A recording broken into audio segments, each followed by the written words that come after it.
بسم اللہ الرحمن الرحیم۔ حکیم لقمان کے گھر میں پیش آنے والی پیش گوئیاں۔ گھر میں لال بیگ بچے پیدا کر دیں تو سمجھ جاؤ گھر میں نحوست آنے والی ہے۔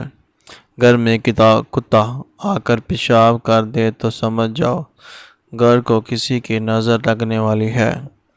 گھر میں سیاہ رنگ کا کبوتر آ جائے تو سمجھ جاؤ تمہارے گھر میں کوئی بری خبری آنے والی ہے۔ گھر میں کیڑے مکوڑے نکل آئے تو سمجھ جاؤ گھر کے رزق میں اضافہ ہونے والا ہے۔ گھر میں سفید بلی آ جائے تو سمجھ جاؤ گھر کے حالات خوشحال ہونے والے ہیں۔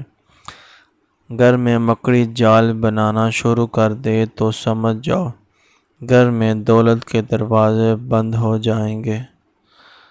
گھر میں بیری کا درخت لگا ہوا ہو تو سمجھ جاؤ اس گھر میں اسیب ہوتے ہیں۔ سر پر پانی ڈالتے وقت مولی کھا لیا کرو، بے تحاشا طاقت آئے گی۔ وزن اٹھانے سے پہلے اللہ اکبر کہہ دیا کرو، جسم میں وہ قوت آ جائے گی۔ چاول کھانے سے پہلے لیمبو کے قطرے پی لیا کرو، دمہ نزدیک نہیں بھٹکے گا۔ گھر سے نکلتے وقت آیت الکرسی پڑھ لیا کرو، تھکاوٹ محسوس نہیں کرو گے۔ بس چینل کو سبسکرائب کر دیں۔ شکریہ۔